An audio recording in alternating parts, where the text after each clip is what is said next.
YouTube channel inspiring classes, जिसमें हम लोग एक्टिव वॉइस और पैसिव वॉइस के सेशन में इस वीडियो में पास्ट परफेक्ट कॉन्टिन्यूअस टेंस के एक्टिव वॉइस और पैसिव वॉइस को जानेंगे।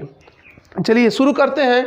उदाहरण के द्वारा हम एक सेंटेंस लेते हैं और इस पास्ट परफेक्ट कॉन्टिन्यूअस टेंस के एक्टिव वॉइस को पैसिव वॉइस में कैसे बदलते हैं देखते हैं। एग्जाम्पल हम लेते हैं, Rajesh had been cooking rice. इससे पहले कि हम इसका पैसिव वॉइस इस स्ट्रक्चर के माध्यम से बनाना शुरू करें, सबसे पहले मैं एक बात बता देना चाहूँगा। जैसा कि मैंने पहले वीडियो में ही प्रेजेंट परफेक्ट कॉन्टिन्यूअस का जब हमारा वीडियो चल रहा था उसमें मैंने बताया था कि यहाँ पे जो स्ट्रक्चर दिया गया है, सब्जेक्ट हैड बीन और आईएनजी और ऑब्जेक्ट, उसके बाद समय अगर दिया हो तो उसके लिए एक प्रीपोजिशन सिंस या फार भी होता है, जिसका इस्तेमाल अक्सर हम लोग पास्ट परफेक्ट कॉन्टिन्यूअस या प्रेजेंट परफेक्ट कॉन्टिन्यूअस में करते हैं। लेकिन वह अनकॉमन चीज़ें हैं। अगर ज़रूरत है समय का तभी तो हम समय देंगे, अन्यथा हमको किसी समय की कोई आवश्यकता नहीं है। अगर समय की आवश्यकता नहीं है तो हमें सिंस और फार की भी आवश्यकता नहीं है। लेकिन अगर समय की आवश्यकता है तो प्रेजेंट परफेक्ट कॉन्टिन्यूअस और पास्ट परफेक्ट कॉन्टिन्यूअस टेंस में सिंस या फार का प्रयोग करके ही जो भी पॉइंट ऑफ टाइम और पीरियड ऑफ टाइम इस्तेमाल करना होता है हम करते हैं।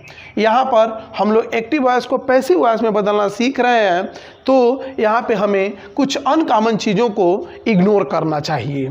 तो शुरू करते हैं हम इस एक्टिव वॉइस के वाक्य, Rajesh had been cooking rice. पुनः एक बात मैं बताना चाहूँगा कि यहाँ पर जब भी आपको आईएनजी फॉर्म दिखे तो उसके लिए पैसिव वॉइस में एक वर्ड इस्तेमाल करना होता है, बीइंग। उसको अगर आप लोग याद रखेंगे कि कहीं भी आईएनजी फॉर्म है एक्टिव वॉइस में तो उसको हटा दिया जाता है, क्योंकि मेन वर्ब की तीसरी अवस्था का प्रयोग पैसिव वॉइस में होता है, इसलिए आईएनजी फॉर्म बीइंग में चेंज हो जाता है। तो इन तमाम बातों के साथ अब हम एग्जाम्पल के द्वारा इसको समझेंगे।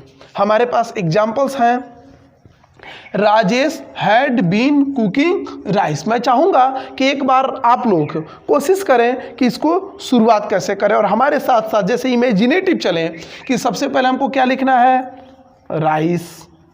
फिर राइस हैड के बारे में सोचना ही नहीं है, चाहे सब्जेक्ट सिंगुलर हो चाहे प्लूरल हो, जब भी आएगा हैड ही आएगा।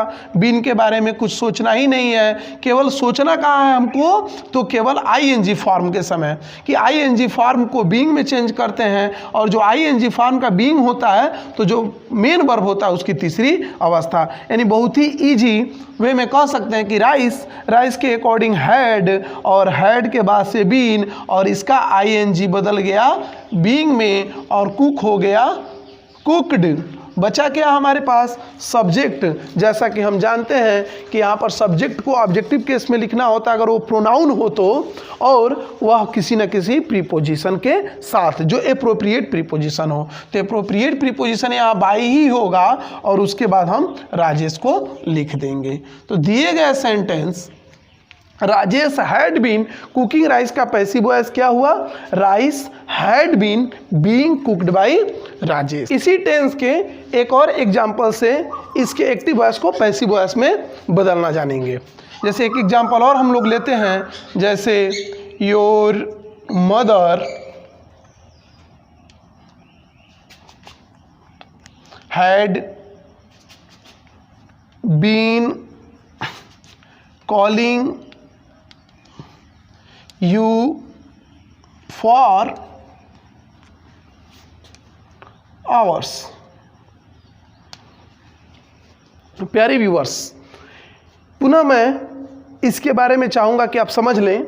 यहाँ पे हमने क्या लिखा है, योर मदर जैसा कि सब्जेक्ट है, उसके बाद से हैड बीन जैसा कि स्ट्रक्चर में दिया गया हैड बीन, उसके बाद से कॉलिंग क्योंकि आईएनजी फॉर्म लगा हुआ है, उसके बाद से ऑब्जेक्ट यू। मैंने क्या लिखा लास्ट में, जैसा कि मैंने अभी आप लोगों को बताया कि अगर समय देना हो, पीरियड ऑफ टाइम या पॉइंट ऑफ टाइम, जैसे आवर्स दिया गया है तो अनिश्चित समय, तो यहाँ पे पीरियड ऑफ टाइम है, अनिश्चित समय है, इसीलिए इसके साथ हमने फॉर का प्रयोग किया है। अब समस्या यह आएगी कि क्या फॉर आवर्स को हम लोग ऑब्जेक्ट की तरह से इस्तेमाल कर सकते हैं? नहीं, क्योंकि यह वाक्य का अनकॉमन पॉइंट है। यह आवश्यकता होने पर लिखते हैं और नहीं होने पर नहीं लिखते हैं। लेकिन इस वाक्य का जो ऑब्जेक्ट होगा वह कंपल्सरी होगा। कंपल्सरी इसलिए होगा क्योंकि पैसिव वॉइस में ऑब्जेक्ट का होना अनिवार्य है, क्योंकि ऑब्जेक्ट होगा तो निश्चित रूप से तभी होगा जब वो वर्ब आपका ट्रांजिटिव होगा। तो कॉलिंग के साथ आपका ऑब्जेक्ट का होना जरूरी था, फॉर आवर्स की कोई आवश्यकता नहीं थी। लेकिन यहाँ पर दिया गया है तो पैसिव वॉइस में भी हम इसका इस्तेमाल करेंगे, ज्यों का त्यों। अब समस्या यह आएगी क्या फॉर आवर्स का प्रयोग हम लास्ट में करेंगे या जो प्रीपोजिशन के साथ हम सब्जेक्ट को ऑब्जेक्टिव केस में लिखते हैं उसके पहले या उसके बाद? तो हम एग्जाम्पल्स के द्वारा अच्छे से इस चीज़ को समझ पाएंगे। सबसे पहले हम उठाएंगे इस वाक्य के ऑब्जेक्ट को। ऑब्जेक्ट हमारे पास क्या है? You had been. Had been ING form को मैंने क्या बताया कि आईएनजी फॉर्म को बीइंग में बदलना है। तो हैड बीन बीइंग, बचा क्या हमारे पास? काल की तीसरी अवस्था लिखनी है तो यह होगी कॉल्ड। तो you had been being called. अब हमको क्या लिखना है? क्या हमको फॉर आवर्स पहले लिखना है या बाई योर मदर? मैं आप लोगों को बता देना चाहूँगा कि पैसिव वॉइस में सब्जेक्ट नहीं ऑब्जेक्ट कंपल्सरी होता है और एक्टिव वॉइस में सब्जेक्ट कंपल्सरी होता है। इसीलिए दिए गए योर मदर को हमको लास्ट में लिखना होता है और सबसे पहले जो इस वाक्य का हिस्सा है उस हिस्से को, उस पार्ट ऑफ स्पीच को लिखना है। तो इसमें हम सबसे पहले फॉर आवर्स लिखेंगे, उसके बाद बाई योर मदर। तो हम सबसे पहले लिख दिए फॉर आवर्स और देन बाई योर मदर। आप देख सकते हैं कि दिए गए वाक्य your mother had been calling you for hours का पैसिव वॉइस क्या हो गया? You had been being called for hours by your mother. इस तरह से इस वाक्य को हम लोगों ने देखा कि कैसे इसका एक्टिव का पैसिव हो गया। अब हम एक निगेटिव सेंटेंस की सहायता से इस वाक्य के एक्टिव वॉइस के पैसिव वॉइस में बदलना जानेंगे। I had not been teaching. I had not been teaching him since Monday. ध्यान देंगे कि यह एक पास्ट परफेक्ट कॉन्टिन्यूअस का असर्टिव सेंटेंस का निगेटिव सेंटेंस है और इसमें हम लोग इसके पैसिव वॉइस को चेंज करना जानेंगे। देखते हैं, शुरू करते हैं। सबसे पहले हम वाक्य के ऑब्जेक्ट को लेंगे।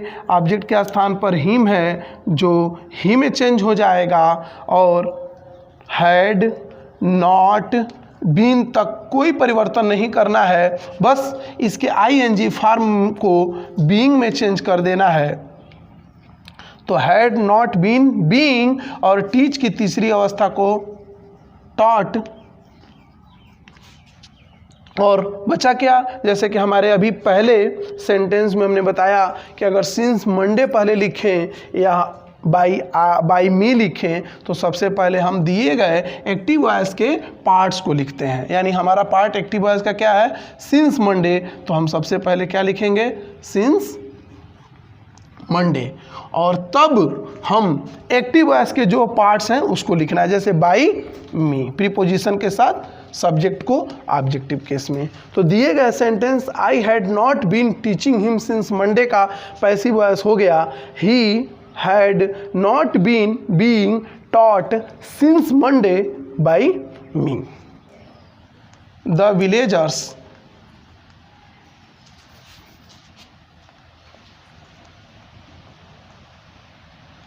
had not been supporting the stranger. यह पास्ट परफेक्ट कॉन्टिन्यूअस का एक निगेटिव सेंटेंस है। The villagers had not been supporting the stranger, जिसका पैसिव वॉइस हमें बनाना है। अब यहाँ पे हमें सबसे पहले ऑब्जेक्ट को लिखना है, द स्ट्रेंजर। द स्ट्रेंजर से सभी पार्ट ऑफ स्पीच को ज्यों का त्यों, हैड के जगह पे हैड, नॉट के जगह पे नॉट, बीन के जगह पे बीन, आईएनजी फॉर्म को चेंज कर देंगे बीइंग में, सपोर्ट की थर्ड फॉर्म हो जाएगी सपोर्टेड,